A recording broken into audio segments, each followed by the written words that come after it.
Hello and welcome to this week's episode of the Flip Flop Family podcast. My name is Xylene and I'm so happy to have you here with me. We release 2 episodes every single week on a Monday and a Thursday. And if you like the content that you hear, please do share with friends and click the little ring bell so that you know every time that we release a new episode. This week in our house, it is half term. At the moment, it is very quiet as Zach is at camp and Emiliana has gone ice skating, which is nice, a bit of calmness midweek before the mayhem continues. I do like half term though, because I feel like it's the time when you can actually talk to your children, talk to your family and have time for your friends, especially if you are lucky enough to have time off work during the holidays. The pace of life is just so fast that you can see someone every single day, but not really know what's going on with them. Zach had a audition to do recently, and as part of the audition, he had to ask me and Ben some questions, and then we had to ask him some questions. And one of the questions he had to ask was, when have you felt most proud of me?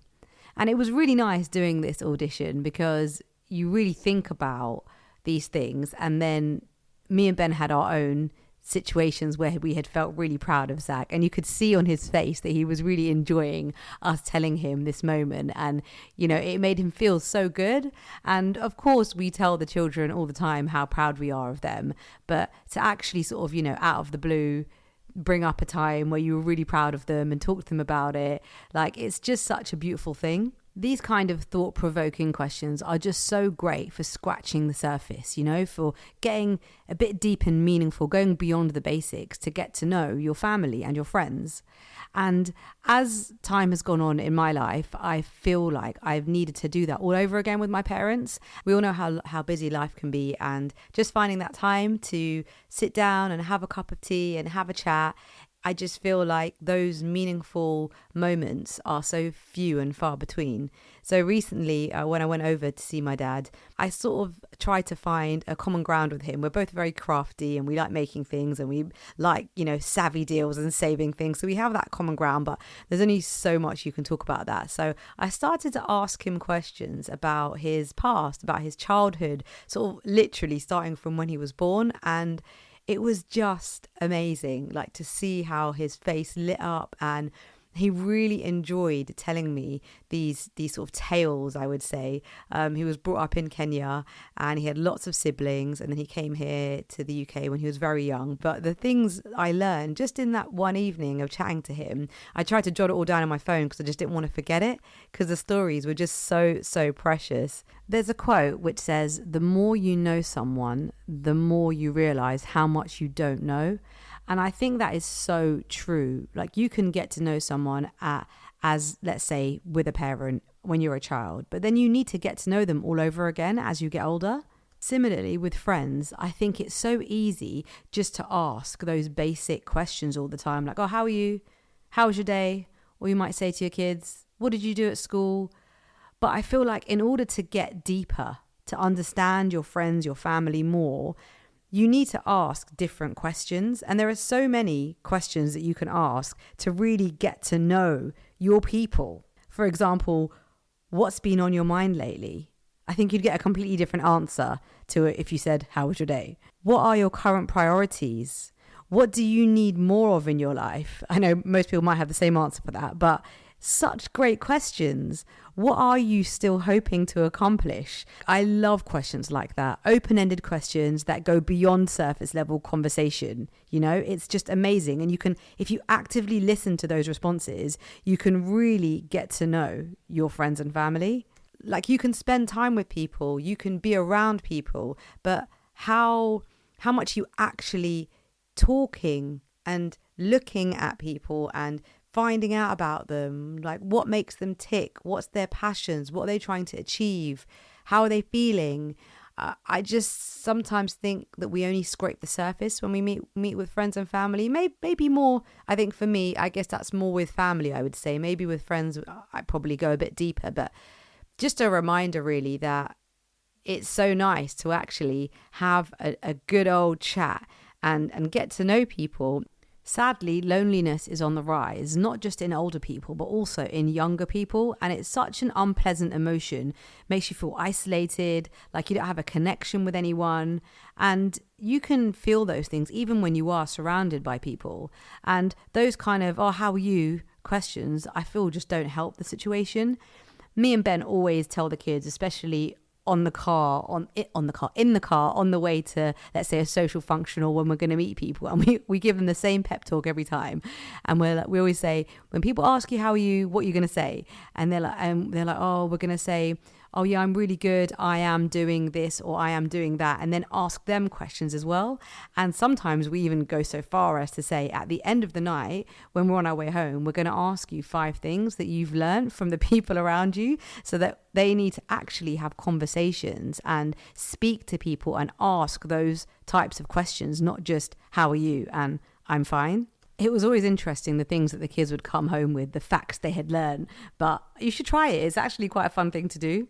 But then there's also getting to know yourself, especially if you found yourself wearing different hats. You've adopted different roles. Perhaps you're a mum. Perhaps you've become a manager. Perhaps you've had to care for someone or anything like that. I feel like you have to get to your core. Like, I'm not just the mum now. You know, I'm Xylene before I'm a mum. I'm a daughter before I was a mum. I'm a wife before I'm a mum. I was definitely a friend before I was a mum. And I was me before I was a mum.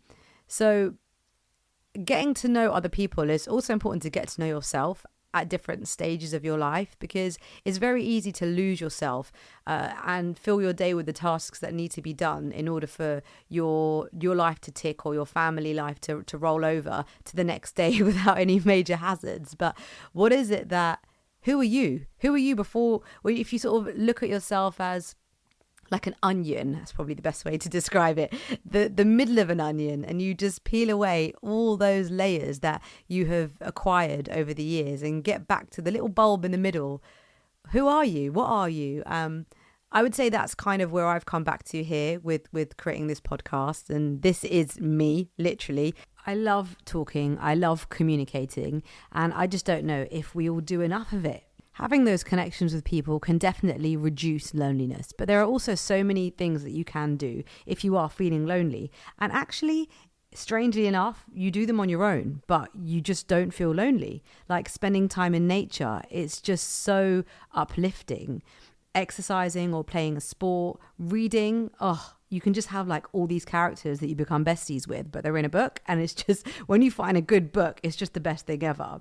Listening to podcasts, I love doing this podcast because I feel like I have just got loads more friends, and when I'm speaking, I feel like I'm speaking to you and just you, and that fills me with a lot of joy. Similarly, when I was on the radio, so listening to radio shows is also an amazing way to kind of reduce loneliness.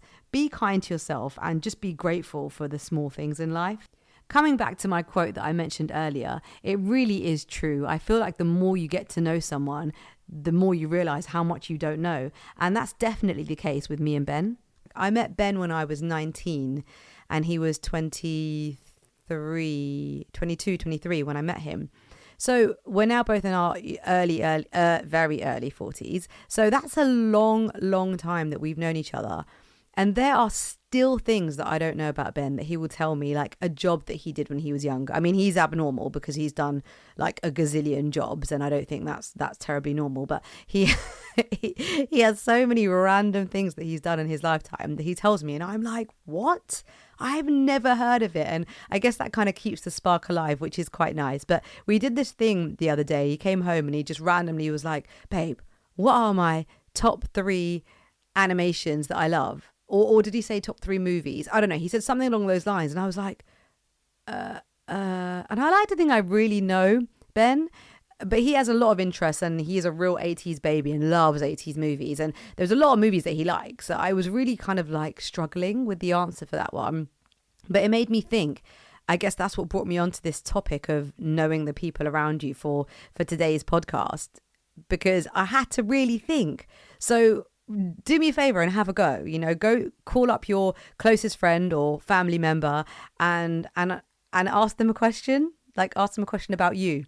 Like, I don't know, you could even do what's my favorite color, but maybe try to go a little bit deeper. Like, what are my top 3 goals in life, or where are my top 3 favorite places that I've visited, or what, I don't know, you'll know, it'll be specific to you. But it's really interesting that a lot of people, the closest people around you, may not actually know you that well. And equally, you may not know them that well. So get talking. If you build it into your routine, like a habit or something that you do with someone, a one-to-one, like you always go for a swim with your sister once a week, or you always go and see your parents for a cup of tea on a Thursday, or you have dinner with them on a Wednesday night, or whatever it is. But if you build this into your life, into your routine, you'll find that you will have these one-to-ones with the people you love, and you'll get to know them more.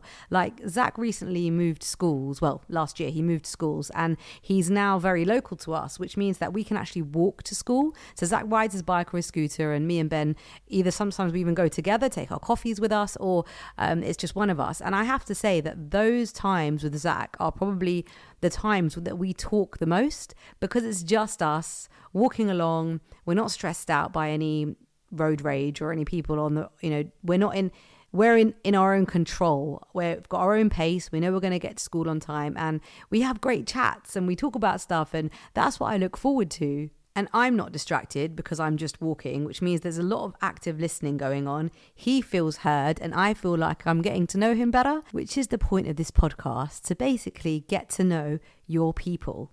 Get chatting, right? Get chatting. Okay, my game changer this week, it's actually a 2-in-1 game changer. It's been a game changer for me for a while now. I'm hoping it's going to be a game changer for you, and you're not going to be like, Zylene, we already knew this. But when I first started cooking, I used to peel my garlic all the time before putting it in my garlic crusher, or before grating it, or before doing anything with it. And I guess for grating and chopping, you would need to peel it. But if you have a garlic crusher, you don't actually have to peel your garlic. And for me, that is a real game changer, because I use a lot of garlic in my cooking, and it stinks. Your fingers stink if you start cutting up garlic. So I literally open the bulb and just put 1 or 2 pieces into my garlic crusher and crush it, and all the garlic comes out. And then I just use my knife to take the skin off from the inside to bin it, and then on to the next one. It really is a game changer. Like, let me know if this was just a game changer for me, and you always knew that you never had to peel the garlic when using a garlic crusher. But I'm hoping it will change your life. Now, there may be times when you want to have a whole bulb of garlic and you just have to peel it. You don't want to crush it. Maybe you want to stick it in something whole, or maybe you want to grate it, or maybe you want to chop it. So this is one that my sister told me recently. And you just take the little bulbs out of the big bulb, and you put it in the microwave for like 5 seconds or maybe 10 seconds. And when you take it out of the microwave, the skin just falls off. This is a new game changer for me, because the garlic crusher one I've been doing for a while now, but this one is a new one. But since it was all around garlic, I threw it in there for you. 2-in-1. Try it. Believe me, it works, and it's phenomenal. Another thing that will change your life, and maybe also put a bit of money back in your pocket for my savvy tip this week, is, do you find that you go through laundry detergent? Like, it might, when you buy a bottle of laundry detergent, I normally do my big shops like that in Costco, and I'll get a massive laundry detergent bottle, and it will say like 108 washes or 56 washes. And there is no way in the world that my laundry detergent lasts that long, up until I started doing this. So, when you go to like a barbecue or you have a party, and you might have those big glass drinks dispensers with a little tap on it. Yes, those. Now, you may not have that much space where you have your washing machine, but if you do, use a drinks dispenser for your laundry detergent. I can't tell you how long my laundry detergent has been going for.